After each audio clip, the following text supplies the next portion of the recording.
could someone send their kid out in the dead of winter with no coat? When I was 16, my mom ran a daycare out of our house in a small town. It was chaotic but warm, kids giggling, toys scattered across the living room, and my mom somehow keeping it all together like a pro. I pitch in after school, mostly because I liked the kids and it gave me an excuse to avoid algebra.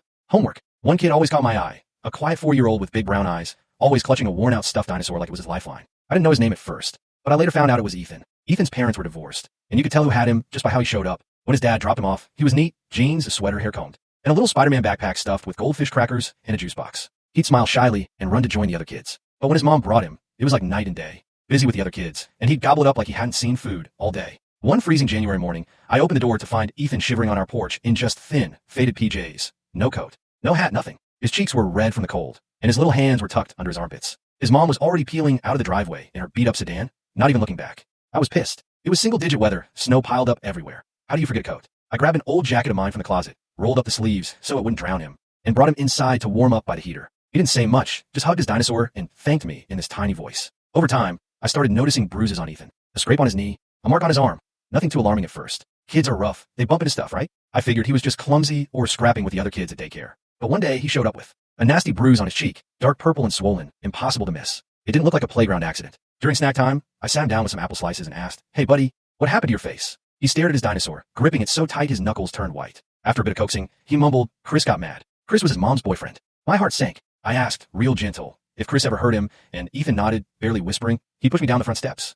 I felt sick, like someone had punched me in the gut. That night, I told my mom everything. She was livid but kept it together, her jaw tight, like she was holding back a storm. When Ethan's mom came to pick him up, my mom brought it up calm but direct, saying we were worried about the bruise and what Ethan said. The mom didn't even blink, just said Ethan slipped and was making up stories. It was such an obvious lie, I want to call her out. Right there in the living room. My mom didn't buy it either. The next morning, she called Child Protective Services. CPS dug into it, and it didn't take long to uncover the truth. Chris had a rap sheet, domestic violence, assault charges, bar fights, the works. Ethan's dad got full custody within weeks, and Ethan stopped coming to daycare. I was relieved but still worried, wondering if he'd be okay. A few months later, we heard Chris landed in jail for beating up someone at a bar. Ethan's mom somehow convinced the judge she was fit for partial custody again. I couldn't believe it. Helping her sort through old daycare photos when someone knocked on the door. A tall, lanky teenager stood there, those same big brown eyes staring back. It was Ethan, now 15. He'd come to thank my mom. Back in daycare, she'd spent extra time teaching him to read, sitting with him and that dinosaur, going over picture books until he got it. Now he's obsessed with books, sci-fi mostly. Stuff like Dune and Ender's Game. He's killing in school, plays soccer, even has a part-time job at a local bookstore.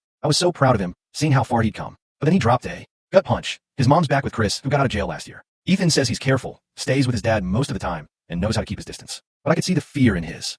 Anything, but what could I? He's not that little kid in PJs anymore, but he's still stuck in that mess, and the system keeps failing him. What would you do if you knew a kid was in danger, but the system kept failing them? Drop your thoughts below.